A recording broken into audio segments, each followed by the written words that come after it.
of the coffee panel with PwC and KPMG experts with us. Thank you so much for joining us. We are really grateful for both KPMG and PwC to have been supportive, and also their partnership in this effort. This wouldn't have been possible without that. So thank you so much. To get everything rolling, we have had a really great few days in dealing with a lot of different kinds of matters, but today we'll especially be looking at one of the most important synergies that exists with space and economics. So competition is something which is pretty stiff in the global economy, and space is no outsider to this. We have SpaceX, Blue Origin, things like space tourism and asteroid mining making its way into this final frontier, which is going way beyond the arena of private enterprise and also beyond the traditional domain of security and nation. So talking more on this point today, we have our guests and experts placed at this quintessential intersection of space, economics, entrepreneurial ventures, and government relations. Before we move in, I would like to give a warm welcome to our panelists here, and I'll just go over the room for you to just introduce yourselves briefly for our delegates and everyone out there. So let me begin with Sofia. Welcome to this panel. Thank you. Thank you, Sanjuti. It's an absolute pleasure to be here today. A big thank you to the Space Innovation Advisory Council for the opportunity. So I'm Sofia Lanfranconi. I work at KPMG Australia, and I'm part of a team called KPMG Futures. KPMG Futures looks at how signals across society, technology, economics, and politics are changing to help us identify and understand emerging trends and their potential to reshape our world. As for my background, I don't have a pure space background. I studied politics and languages at university in the UK and in France. And before joining KPMG, I worked at a number of fintechs. But in my role here at KPMG Australia, I've worked really closely with the space advisory team, and I'm very passionate about space and the opportunities that it offers to learn about our universe, about our role in the universe, and also to drive innovation here on Earth. Thank you so much, Sofia, and welcome once again. Tala, over to you. Thank you very much, Sanjuti, for the introduction. So my name is Tala Atie. I initially have a background in physics and aerospace engineering. So I did my bachelor's in the American University of Beirut in physics and came here to France to do my master's in aerospace engineering in Supairo. After that, I started working in the PwC space practice, which is based in Paris. And this is a practice that is dedicated to do consulting studies for the space industry, whether it is from the public sector or from the private sector. So our work is really varied among market assessments or socioeconomic impact assessments and different elements. So we've been involved with a lot of, main space actors around the world. And also maybe Luigi will give us a bit more information about that. So currently in PwC, I am a senior associate. I've been working there for around 3 years. And that has been it for my career so far. Thank you. Thank you so much, Tala, and welcome once again. Luigi, over to you. Thanks a lot. So I'm Luigi Scatteia. I'm a partner in PwC in France. So as a background, I have been working for the space sector for the last 20 years. It's a lot, yeah, I'm very old. And basically, I started on the technical side. So I used to work as a scientist at the Italian Aerospace Research Center. Then I worked for 1 year at the European Astronaut Center in Cologne. And then I did an MBA because I wanted to switch career out of the, let's say, the purely technical world, and I was quite experienced, so it wasn't easy. So I did an MBA and I joined Boots & Company, which was a strategy consulting firm that had a space system practice in Amsterdam. So I moved there and I joined that practice. Then Boots was bought by PwC and it became Strategy End. And in that occasion, I relocated to Paris, and we consolidated all the main core strategy and policy advisory activities in Paris. So as Tala has mentioned, now we have this core team in France, spread between Paris and Toulouse, dedicated to space. And then we sort of coordinate the space activities for PwC worldwide. So we have a network of contacts in other territories and some satellite teams in specific territories like India, Japan, and Australia. And of course, we have our large team in the US as well. So that's also part of the overall PwC space practice network. So that's it for me. Thank you so much, Luigi, and welcome once again. Thank you. Jacob, over to you. Thank you. Thanks so much, Sanjuti, and thanks to you and SGAC for having us here today. I think that's quite an exciting topic we've got. So my name's Jacob Hacker. I lead KPMG's space industry account in Australia, and it's such an exciting time to be in the sector, and we're helping grow the space industry in Australia. So it's a really exciting time. My background's in aerospace engineering, but now in consulting, and we work with a range of companies in Australia and also a number of our global teams on the work in the space industry. I used to do a range of work with SGAC, so it's great to be here today. I think my first IAC or SGC was in Beijing, where I helped organise that conference. So I know we're not together this time, but it's great to be together talking. So thanks, Sanjuti. Thank you so much, Jacob, and welcome once again. So to get, without further ado, we will get right into this session and all its content, which is super interesting. And the things that we'll be covering are right from what is space like for the nation's economy, what is it for how it has been impacted by COVID, and what are the challenges that we see moving forward, and most importantly, what is the role of a consultant. So diving deep in, I want to open the conversation with something that I read, which was the statistics, which was that space economy has roughly been estimated at close to 400 billion as an industry.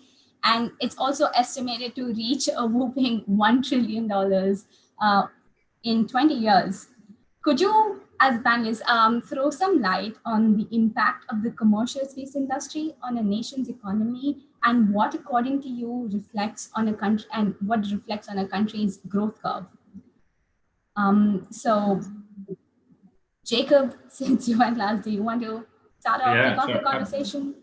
I'm happy to kick off. I think that there are lots of figures that place what the global space economy is at. It's around the $400 billion mark, and I think the sector is starting to hit its stride in terms of what are all the products and services that the space industry can leverage to secondary industries and consumers, and those are a lot of the areas that we're going to see the growth in now. So how do we use data for improving the way we do agriculture, or improving the way we manage assets remotely?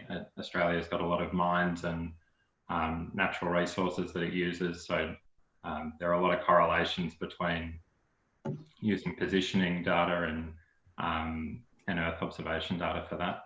But we'll also start to see how do we use space data for financial services, measuring credit risk, understanding insurance incidents and what the payouts are from that. So I think quite easily we move to a sector in the next 10 to 20 years that's triple that size. The idea of $1 trillion space economy is thrown around.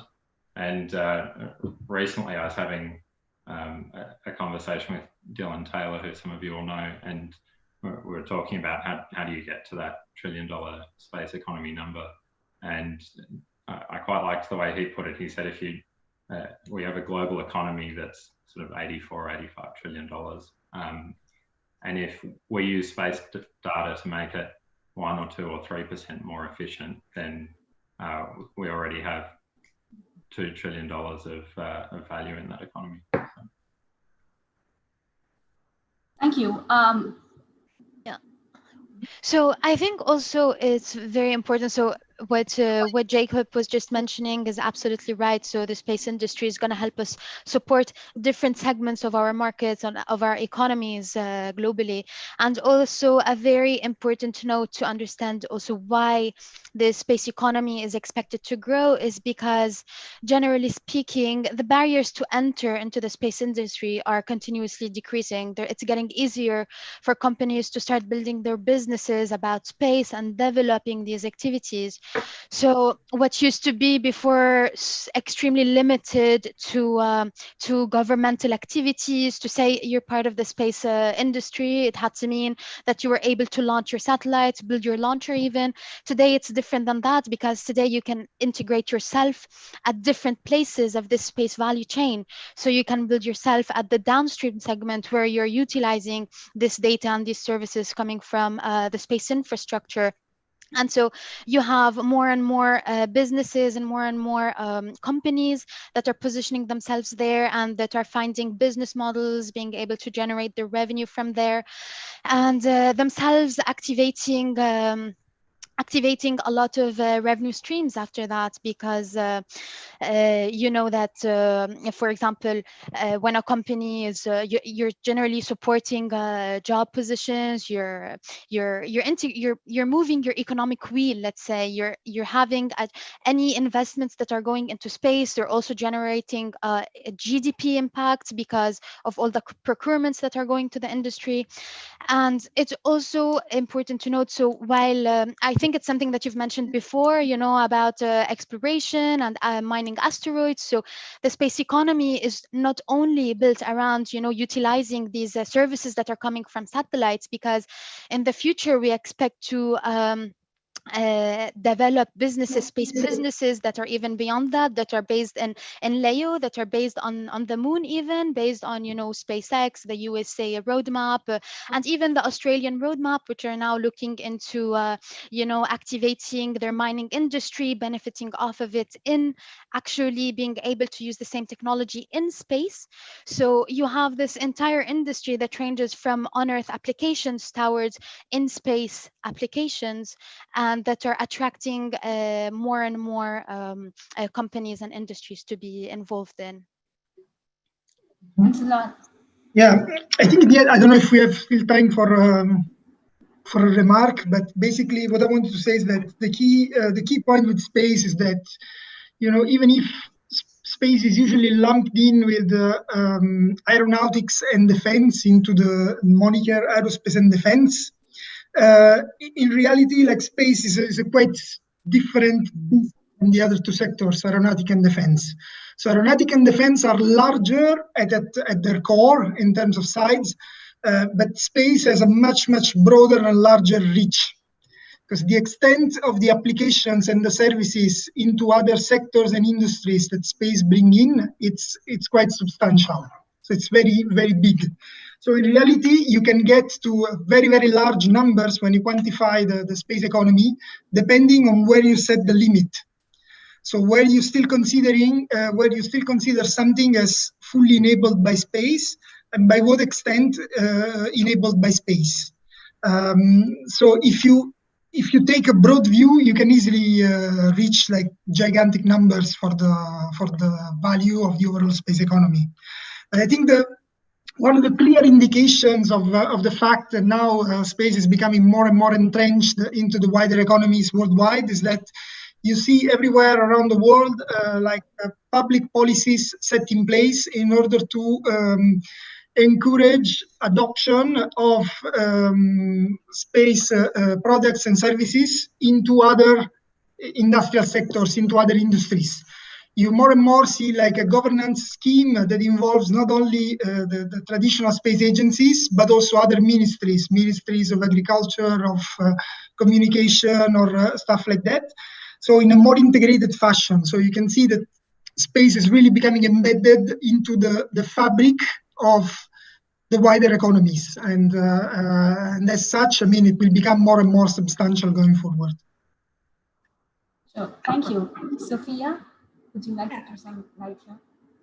Thank you. So, as has been mentioned, the space economy is very much at a stride at the moment for all the reasons that have been listed by the other panelists.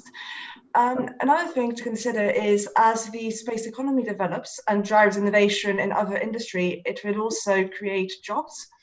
Research suggests that almost 200,000 jobs could be created in the next 10 years as a result of the growth of the space economy. And what's extremely exciting is that these jobs will be varied and not just limited to the astrophysicists or the astronauts or the engineers. And there will be broad opportunities for those passionate about space to get involved. So for instance, we'll need lawyers to draw up multilateral agreements, philosophers to analyze the impact of possible discoveries of evidence of life in space, and also as technology enables us to go further and deeper in space, what should be our role in space? We'll also need data analysts, AI specialists, communication experts, and others. And so the sky is no longer the limit. I could really go on with other examples of opportunities, but I think we'll run out of time. But I guess what I'm trying to say is it's a really exciting time ahead for space. Thank you so much. Those were very interesting thoughts. One other question that just comes out of this is, what do you see, and feel free, anyone can answer, what do you think this reflects on a country's growth curve with so much of investment going into space? Is there a very clear indication of what it is like in a country's growth curve? Would anyone like to answer? Take this up. I mean, if I get the question right, I mean, what we can see is that space right now represents a growth accelerator for many countries. So particularly if we take the example of emerging countries and developing countries, the overall trend of democratization of space, of access to space products and services, has been sort of exploited by many emerging countries in order to kickstart developments in science, technology, and skill set creations in the workforce. And as such, it has really acted as a de facto accelerator point. Because in the end, space is attractive, so people, young people are attracted to space, so they will try to pursue careers and studies that can lead them to work in the space sector. The set of skills that you develop are quite transversal and beneficial and reusable also for other industrial sector. And so as such, space can help kickstart growth for these new players particularly. Of course, the same, like the discussion is a little bit more complicated when we take into account historical space actors, but I don't want to steal the scene, so I'll let other panelists also chime in if they want. Yeah, I mean, I would also add in to what Luigi said is that today we don't just measure the growth of a country with its GDP growth, right? Because it also has to be associated with social growth, with environmental improvement. And all of these are elements that the space industry can support, because by developing your space industry, you're naturally developing, you know, the qualifications in your society, because then they are pursuing careers in STEM fields. So you're developing this aspect in your society. You're also using space assets or space services in order to deal with global social or environmental issues that you have. For example, as Luigi gave the example of emerging space nations or developing countries that are starting to adopt space. So especially ones, for example, where disasters, natural disasters or crises, of course, they form a huge issue, and there aren't a lot of resources that make you able to be more resilient to these disasters. Space can be a major tool in order to reduce all the negative impacts that come from there, or to build resilience towards these type of natural disasters, improve the quality of life, provide job opportunities. So it's really beyond only economic growth. It really plays more into a sustained or sustainable social growth and environmental growth as well. Thank you, Tala, and thank you, Luigi. So going off of that, where you said accelerators, and it is more about how to create more sustainability.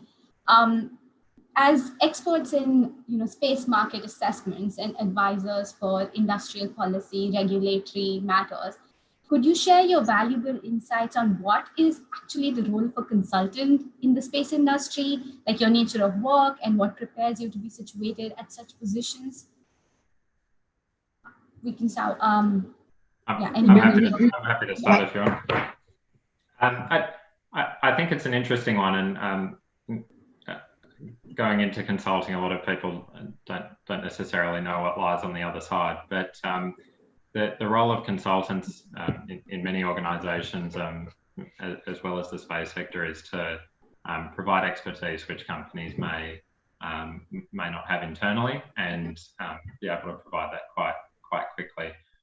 So I think a lot of people are surprised by how diverse those services can be, and we've already touched on market analysis and government policy being very relevant services that KPMG and PwC offer, but that stretches into legal services. If you're launching spacecraft, there are a whole range of licenses you need. Once you've got the spacecraft up there, you need to do something with the data. There is a whole lot of analysis and development you can do around that. And then I think quite an interesting place for consultants to work at the moment is actually, we work with all sorts of companies that wouldn't call themselves space companies, but there's so much benefit they can achieve from what we see in the space sector and what data sets are available. So actually, providing that challenge and insight is really valuable. Thank you, Jacob. Sophia, do you want to? Sure, and I completely agree with everything that Jacob said. What I would say in terms of how one can be prepared for a career in space consulting, I think the first thing is passion. If you're really passionate about it, you should absolutely go for it, follow your passion. And the other thing I would say is be aware of what's happening within the space industry at the moment. Just look at the news, there's always something happening, especially this week. But also what's happening beyond the space industry. So with technology and innovation, we're seeing industry convergence. And so as industry lines are blurring, being able to relate or being able to take something that's happening in one industry and be able to apply it in another, that's really much where innovation really comes in, and what the future or will drive innovation going forward. So that would be my other advice. Thank you so much. My case? Yeah, go ahead, Luigi. Sorry, yeah. No, I just wanted to say that in the end, consulting, management consulting and strategy consulting is usually for the most market or sector agnostic. So you don't really need to be a huge expert in a given sector to actually be a consultant in that sector. So that's what usually matters, because you bring to the table some functional expertise that usually the company you are consulting with don't actually have. Of course, there are differences. So if you're talking about strategy or policy consulting in the space sector, then you need to be somehow sort of a space expert. So you need to know the market, you need to know the industry, you need to know all the wider conditions beyond this market, because space is a peculiar market. So it's quite different from all the others. It's very specific. It's really like the industry is intertwined with the public sector, and the dynamics are very, very peculiar and very political in many cases. So you really need to know what space is all about if you want to be effective in doing strategy or policy consulting in space. So if you want to do if you want to work and do, I don't know, like cost accounting for Ariane Group or for SpaceX, you can do it even if you're not a space expert. But if you want to do like space strategy, or if you want to do an economic impact assessment or a regulatory impact assessment or stuff like that, I mean, you need to actually know the sector. As for what it takes to become a consultant, for example, I mean, I can talk about what we look for in our team. So in my case, I mean, the main, the critical point is basically, if you start as a junior, is to have strong analytical skills.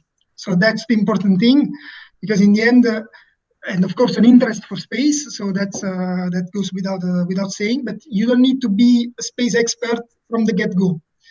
So what's important is to have strong analytical skills and an interest in what you're doing. And then what you need to learn about the sector, you will learn it on the job. But if you are like a super strong space expert, but you're not, you don't have the right analytical skills, it's very unlikely that you will develop those on the job.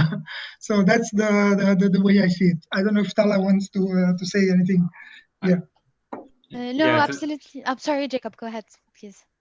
I was just going to say, I think you make a really interesting point, Luigi, and I think 3 of the panelists have an engineering background, so it's not a great case study on consulting. But I think that the backgrounds of the people that we work with are fascinating. So there's definitely a conception that you have an economics or a business degree and you're a good consultant, but I work with just as many engineers and scientists and people with arts degrees.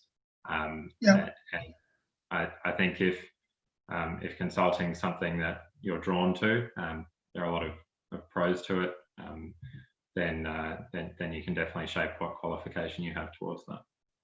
Exactly. Yeah. We don't even. I mean, I don't even really care about what's the type of degree behind it. To be honest. So we also have in the team, we have engineers, we have people with business background, political science, economics, law. So it's really quite varied just in our team. But to be honest, in many cases, I don't even know what background do they have. I don't even remember because it doesn't really matter. Yeah. Thank you. Those were really interesting points. Tala, do you want to go in here? Or No, I completely agree on what everyone has mentioned before, and maybe I would just add to say, like, the best thing or the best part about working in consulting is that you're actually always working on different types of studies with different clients from different parts of the industry or the space value chain. So you're always having this global view about the different activities that are going on, what is working, what still needs to be improved. I think it really enriches you a lot in that aspect, and I encourage you all to be space consultants. In the case of Tala, we had to convince her because she interned with us, and we had to convince her to join us and not go and do a PhD. Well, it worked. Yeah. So we really had to fight to convince her. that's great, and I think there's a lot of positivity coming out of here that, whichever you can be coming in with different backgrounds and different qualification and still find a good footing there. And like Luigi said, it's sector agnostic, which is great. So now steering a little bit into the waters on COVID and its impact on the space industry, I wanted for the delegates here and everyone out there, how has this affected the space industry? Is it how is the industry weathering this crisis? Is the economy receding? Do you see it has shown resilience, or do you think that it's only temporary and it will be reviving quickly? So I'll select Sofia. Do you want to go take a jab at this? Sure. So the health and economic crisis triggered by the pandemic has definitely caused substantial disruption across many industries, and space has not been immune from this. What I would like to focus on is what long-term impact that COVID could have in the space industry based on the signals that we've identified. These are digitization and also the environment. So with digitization, everyone knows this, with the lockdown, a lot of businesses have had to speed up their digital agenda because there's been an increased demand for digital services, or face-to-face businesses have had to adapt their business to meet a new digital model. And many of them are finding that they might want to create a more hybrid model going forward. Also, what most of us are doing at the moment, and there's been a huge surge of people working from home, and businesses have seen this works quite well. Productivity has been quite high, and also potentially employees might consider working from home more regularly, and they might move outside of business hubs to coastal towns, to the country. And this will, in the years ahead, if this happens, this will substantially increase the demand for both satellite and terrestrial communication technology, as well as speed up the agenda for 5G. The other theme I wanted to focus on was the environment. Now, before the pandemic, we're just coming through the aftermath of quite extreme global events. So here in Australia, from where I'm speaking, we of course had the bushfire crisis at the tail end of last year and the beginning of this year. And this put climate change very high on the list of priorities for government, for citizens, and for businesses. Now, climate change has arguably been put on the back burner for now, as governments and businesses are looking to deal with the immediate health and economic crisis. But once we emerge from the pandemic, people might start seeing what's happened at the moment as a dress rehearsal for a potential climate crisis, the impact of which could be even more significant. And space could play a really, really big role in helping us tackle climate change. And Tala did mention this. So, for instance, space tech can help us to gather insights of what's happening on Earth through Earth observation. And also, potentially, what we could do is look beyond our planet to find out what the impact of climate change could be to try and prevent it here on Earth. So to give you the example of Venus, Venus has conditions resulting in extreme runaway greenhouse effect. So studying Venus can help us understand what, if the worst were to happen, the future could be for Earth, but hopefully more optimistically would be how to avoid it happening here. Thank you, Sofia. Jacob, do you want to jump in? Yeah, sure. So I think we've seen a few trends come out of the last 5 or 6 months now. In Australia, and this is true in a number of countries around the world, governments have tried to bring forward their spending to keep their economies going. So industries like tourism and hospitality have slowed down, but to keep people employed and cash flowing, they've brought projects with high government spending forward. So these are typically big infrastructure builds, public transport, roads, but also defence projects. And a lot of defence capability involves the space sector. So improving capability in satellite communication and all sorts of things are a beneficiary of that spending. The space sector really heavily relies on private investment, particularly venture capital. I think we've seen a couple of big names who may not make it through the current pandemic. I don't think that's a negative sign. It's kind of a natural cycle of how venture investment works. And I think OneWeb, for example, the UK government are now investing in anyway, but private investors will focus on, for a period of time, the investments they've got rather than looking to make new ones. So they're quite keen to make sure what they already hold is successful and focus their interests and capital in that. Thank you so much. So going off of that, Luigi, from the space data assessment that was published, written by you, published by PwC, I was wondering if you and Tala could just throw some light on the key findings or observations with the impact of COVID on environmental and industrial aspects. Yeah, so I think in the end what we did was analyze the space sector and how it was going through the crisis, looking at two specific moments. So the actual, let's say, widespread lockdowns around the globe. So the period between March and more or less June, and then the aftermath. So trying to look what would happen after the lockdown were lifted and the situation went sort of back to normal.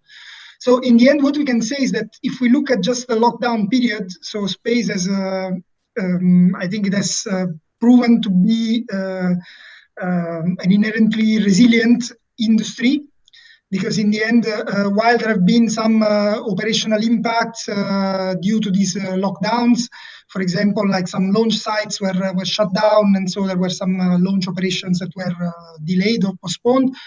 In general, mission operations were still ensured during the core of the crisis, during the lockdowns. In the end, from a financial standpoint, of course, there were some cash flow and financing issues for small and medium enterprises during the lockdown, and this has, of course, this had led to some risk of business continuity and supply chain disruptions. But in most regions, there have been in most regions in the world, there have been measures put in place by public procurement bodies in order to limit these issues. So like advance payments, delayed delivery schedules and so on, in order to ensure that there was not too much disruption. So in the end, overall, I mean, the whole situation, of course, is different between each individual space domain, because if you look at Earth observation, it's going to be different than satellite communication or navigation, and all of this is going to be different from launchers and so on. Overall, in the long term, I think what's important to stress is that the impacts on the space sector will probably be driven by wider impacts in the broader economy. So even if the space sector is inherently resilient, we can say, it doesn't act in a vacuum. Of course, space operates into the wider economy, and so it's subjected to the impacts that the wider economy has received from this crisis.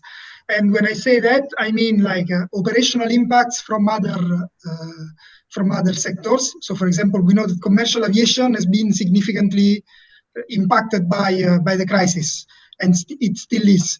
So there is a number of suppliers for the aviation industry that also serve the space industry. So maybe they have like 20% of their business in space and 80% in aviation. So if they go down because of like a severe downside in the aviation industry, of course also the space sector will be affected, and the supply chain and many supply chains might experience disruptions. So this is one item. Another item is the fact that, of course, if you have the broader economy in a bad shape, like the tourism and other industries in a bad shape, public policy will try to look at that rather than the sectors that are less affected, and so this will have an impact on the public spending in space. So now we can say that there is a lot of commercial things happening in space right now, but at the core, space is still significantly intertwined with public procurement and public policies. So if there are impacts there, we will have significant impacts in the space sector as well. And I think one nice example, well, not nice example, is the recently approved budget by the recently proposed, agreed budget for space in the EU Recovery Fund, which is 2 billion down from the one that was originally planned. So this is a significant impact on the space programs at European level, and it will have a cascading impact on the sector.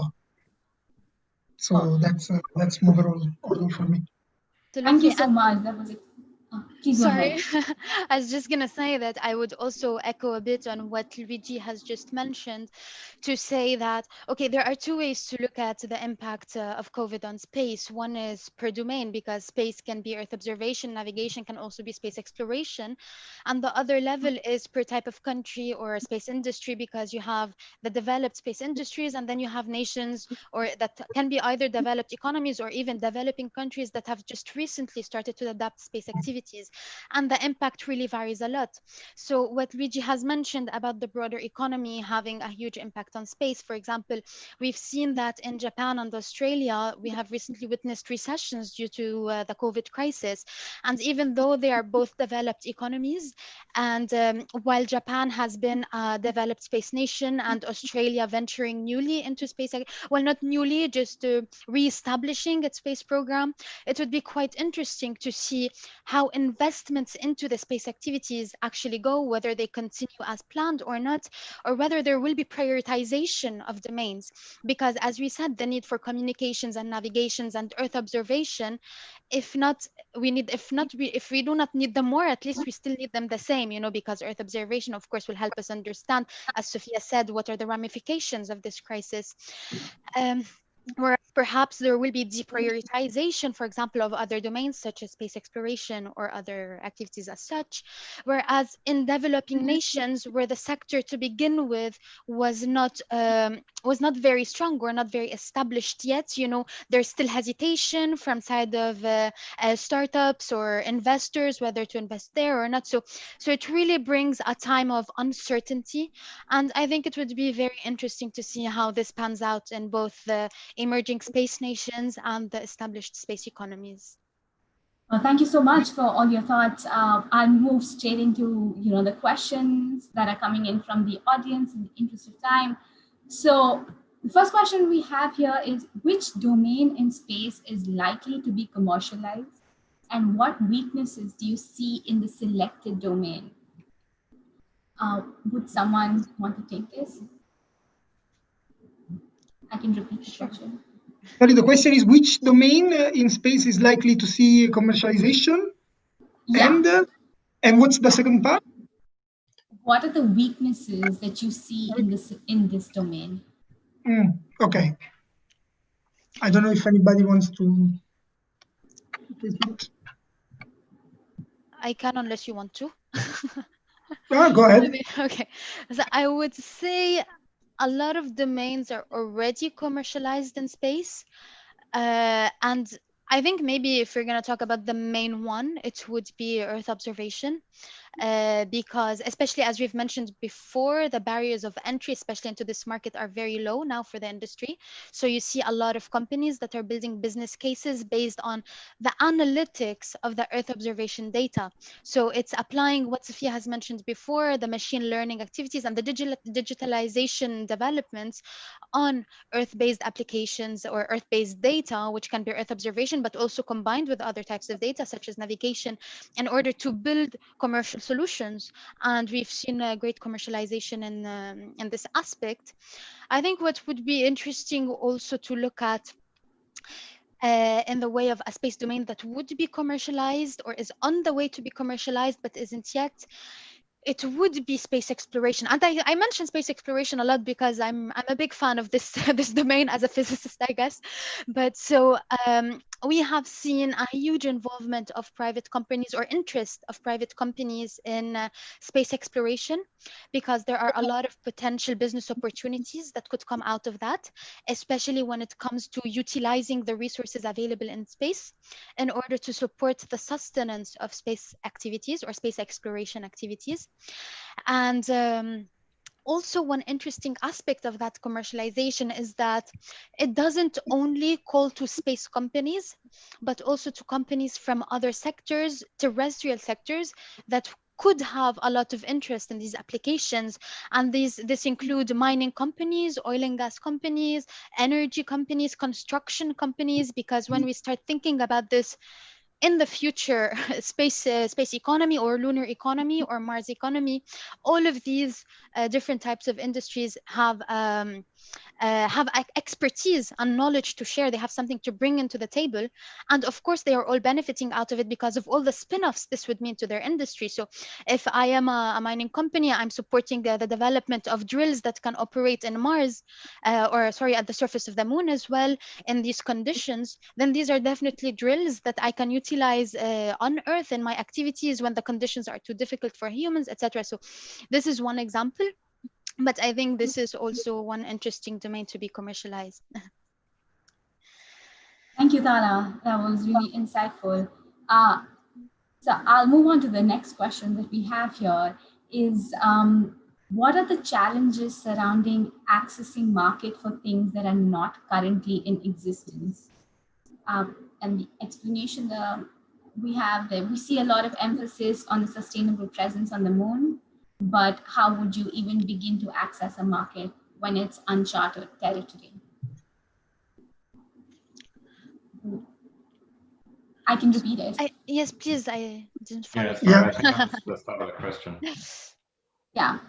So the question is, what are the challenges surrounding accessing market for things that are not currently in existence? So setting up a supply chain for a new market, is that? Like niche, yeah. I guess.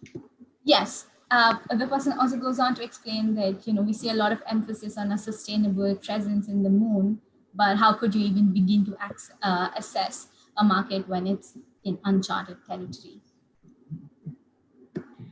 Yeah, so essentially to have a market, you need a supplier and a buyer. And something quite interesting happened a couple of years ago where ULA essentially put a price on what they were willing to pay for water in a lunar economy. And water quite quickly is required if we're to set up a cislunar economy, which is thrown around a lot. But that really what you want it for is fuel. So to have that supply chain set up, someone needs to go to the moon, extract it, and be able to separate it then into hydrogen and oxygen. And these are really capital intensive things to do. And I think to Tala's points earlier that we've seen the business case firm up for a lot of things in Earth's orbit, and I expect in sort of the next 10 years we'll see some of the really edge technologies. Synthetic aperture radar is one at the moment that is likely to become viable. That technology has become a lot cheaper, but to go further to the moon and to commercialize that, I think still requires some time, capital, money investment, but before we realize that. Thank you. Another one of the questions, like actually just going off of this, how would you suggest or recommend young professionals and students to prepare themselves to push for this industry as we evolve professionally? This was another one of the questions. Sofia, do you want to? As in the consulting industry? Indeed, yes. So, and even broadly, I mean, with innovation and things like that. Yeah, sure. So I would say my biggest recommendation would be to get experience and get a broad experience when you can do internship, do work experience placements, talk to people in the industry, try connect with them. I think now with social media, we're so fortunate that we can connect easily with people, have a virtual coffee. I think we're all very used to those nowadays, and learn about what the industry has to offer. And by getting this really broad experience, in fact, can really help you to make a decision as to where you want to go, keeping up to date with the news, keeping up to date with developments. If that's something which you're really passionate about, just go for it. And yeah, that'd be my recommendation. But the more experience you can get, the better. Thank you. We also have a question here where it's would you advise an aerospace engineer to move from the industry to join one of your companies? And how would you convince him or her? Well, I think it says the story of Tala. I mean, yes, but if you need convincing, don't do it. You have to know you want to do it. It's a huge change. It's a completely different career type. You're leaving everything about engineering. I mean, not leaving, you're benefiting of it in the end. All your knowledge, it's a tool you're going to deploy, but it's a different way of working. And you have to want it. I, in my own opinion, I don't know if Luigi. Yeah, no, I mean, it's. I agree with her because I mean, I've also worked as an engineer for many years before switching. It's a completely different world, so it's a different. I think it's a different mindset and attitude that you need in the end. But honestly, I think in the end, the engineering mindset. If you have the inclination to pursue consulting, afterwards it will be very, very useful, because in the end with engineering you study a lot of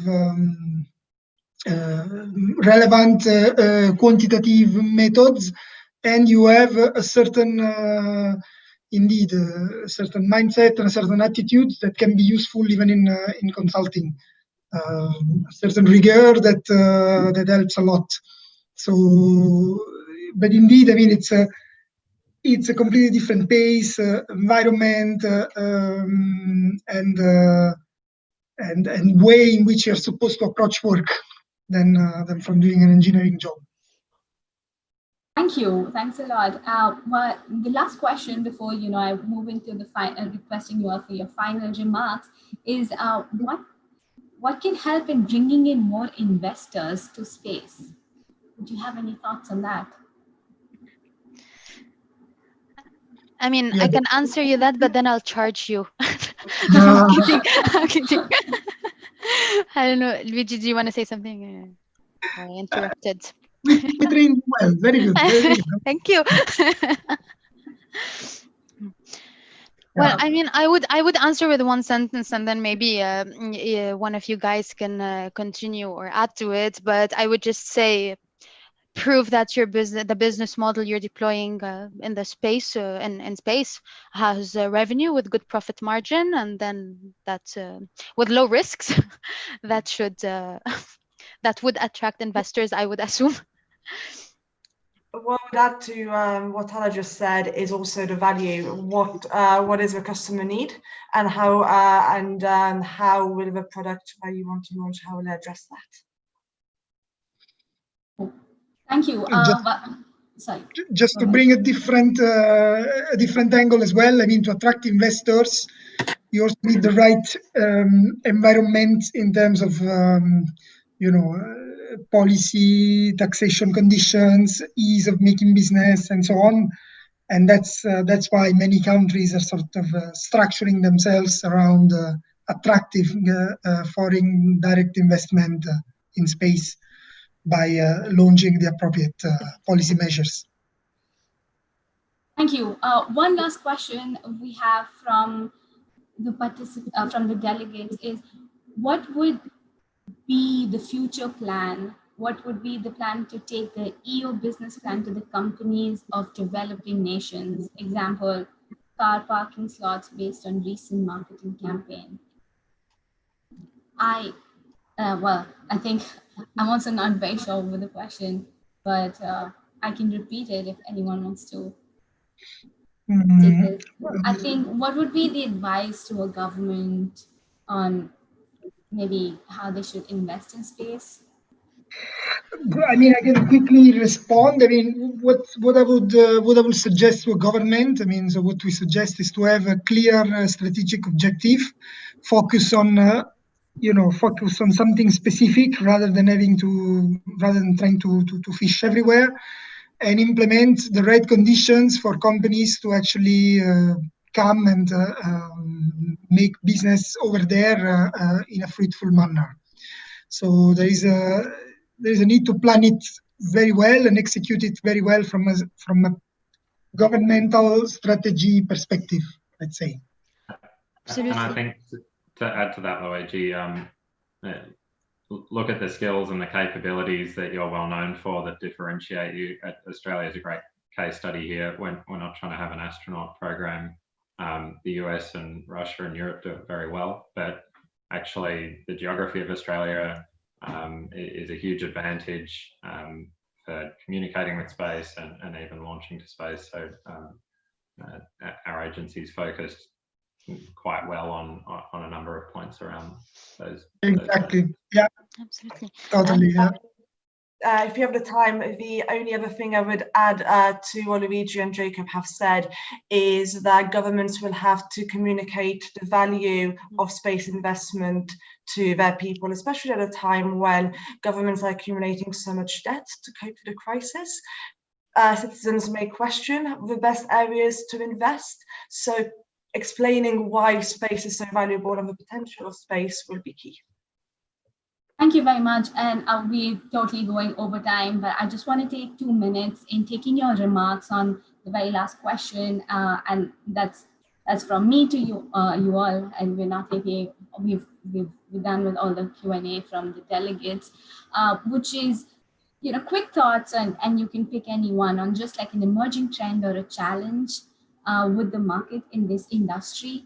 And Sofia, I would just like to start with you because I know that there were there's this report that you published on the 30 voices on 2030. So what are the predictions that you saw of people? So many of them. A lot of ones are going to be really excited, such as the potential of finding life on other planets and on other moons potentially, and what impact this could have on how we see our role in the universe. I find that really fascinating. Also the potential of medical research in zero gravity or near zero gravity, particularly around organ creation or so very fascinating topics that we covered in that report. On your question on challenge, another challenge I would add is for space, an area which is extremely important is cooperation between nations and cooperation between the different players, private and public. And at the moment with the coronavirus crisis, we are seeing two phenomena. On the one hand, we see nation states becoming more and more insular as we're looking to deal with the immediate health and economic crisis. But at the same time, we're seeing scientists and the medical community really come together to try and find a cure. And my hope is that it's this kind of collaboration that really will live on in the years ahead, because that's where we're going to find some really fascinating breakthroughs in space. Thank you so much, Sofia. Jacob, would you like to add your final comments on this? Final comments. I'll take the. I thought the 30 voices exercise was a really positive one to follow that train of thought. Something I found quite interesting that came out of it was the concept that we'll conduct a country's census from space. And actually, if you think about getting the paper form that you fill out all of your sort of demographic details, and the idea that moves to Earth observation is quite a shift in view. Thank you. Tala, over to you. Do you have, would you have some final comments or, words of advice for the delegates out there? I would say, honestly, in terms of the challenges that the space sector is facing, I would echo on something that Sofia already mentioned on the level of awareness, and this is particularly speaking when it comes to emerging space nations, especially in developing countries.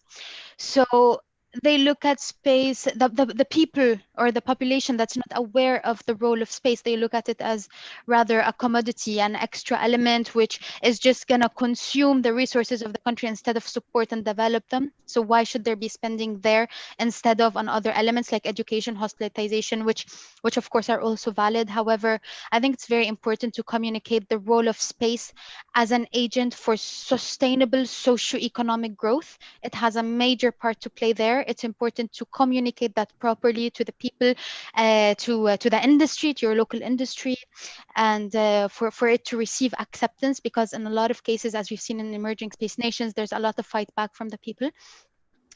Another thing I would say that also space has been has been really good at developing is also diplomacy among nations, because originally, you know, it's been continuous fighting and over the space sector, whereas today, again, it's also going towards partnership and collaboration. And also we expect space to support further diplomacy among nations, not only regarding collaboration within the space sector, but also to improve relationships between the different countries. So on that, it can have a very important impact. Thank you, Tala. Sorry, Yeah. I will. No, that's do you it. have any last words to wrap that's up? it. Or I'll just I'm really sorry to interrupt. I need to really run because I have another call starting at 3. So I apologize if I leave the webinar before the end. But this is the end, Luigi, and I was just coming to you. If you just, you know, also before I go into my thank you, do you have like just the 30 seconds remarks? Well, I mean, or if you have to go, that's fine. Exactly. I'm really sorry. I really need to run. They're waiting for me. Absolutely. So, sorry for that.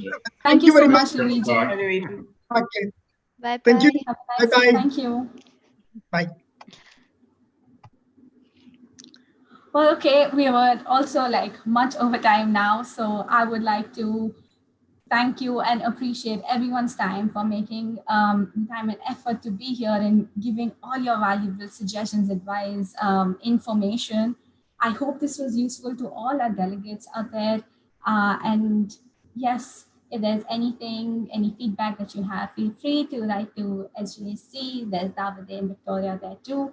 And once again, I would like to personally thank Tala, Sofia, Jacob, and Luigi for taking our time and being supportive and being partners in this effort. So thank you so much and have a very nice day wherever you are.